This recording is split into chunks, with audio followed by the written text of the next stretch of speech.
ท่านผู้ชมไปเบิ่งพิธีแห่สร้างเฮียงเกยอยู่นครหลวงพระบางซึ่งปีนี้ได้จัดขึ้นอย่างคึกคืน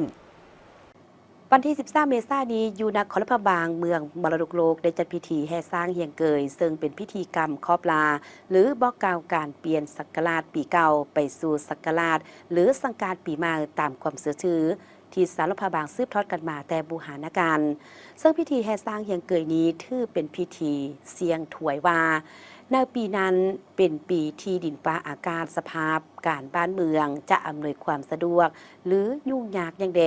เกิดขึ้นกับบ้านเมืองและบรรดาพลเมืองเพื่อจะอาศัยดินฟ้าอากาศในการเฮ็ดกสิกรรมกะเกียมรับมือกับเหตุการณ์พิธีเกิดขึ้นให้มีสติระวังตัวความหมายคำว่าสร้างเอียงเกยได้มีการเล่าขานต่อกันมาว่าสมัยก่อนแมนการแอบสร้างก่อนเข้าสู่สนามรบเพราะสร้างเป็นสัตว์ใหญ่คู่บ้านคู่เมืองลาวแนวปางสงครามคนส่วนใหญ่ได้นำสร้างเป็นพาหนะสู้รบโดยมีคำเว้าบางตอนในพิธีเฮียงเกยนั้นว่าสังกาดสังขารมาเจ้าผู้ใหญ่ท้ายปีท้ายเดือนเจ้ามึงเสื้อสีแลเฮ้อมึงจำเจ้ามึงเสื้อสีดำเฮ้อมึงจือยาลังสั่งอย่าลืมจือเซาปุบผ่าไว้จือเซาไส้ผ่านอนเฮ้อเจ้าอวยนามาสู่เฮ้อเจ้ามั่นยืนแสนปีคำบานมุ่นเมืองนี่แลเวลาออกสู้หบนั้นเจ้าอย่าได้งวกซ้ายงวกขัวเฮ้อไปหน้าติกคันได้ยินเสียงคนฮ้องโฮแซวอยู่ทางหน้าแมนสตูคำว่าเหียงไม้เทิงเทียบติดแปะยับเข้าใส่กันและคำว่าเกยแม่นคำศัพท์ที่ได้มาจากภาษากึมุที่หมายถึงระเบียงเสียหรือศาลข้องเหือนที่ยกให้สูงขึ้น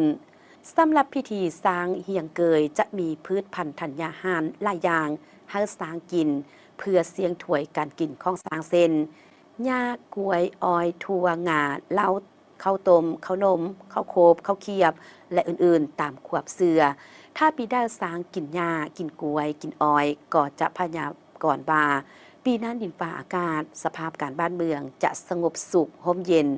น้ำฟ้าน้ำฝนก็จะอุดมสมบูรณ์ถ้าปีนั้นสร้างกินเหล้าก็จะพยากรณ์ว่าบ้านเมืองจะมีอุปสรรคเหล่านี้เป็นต้น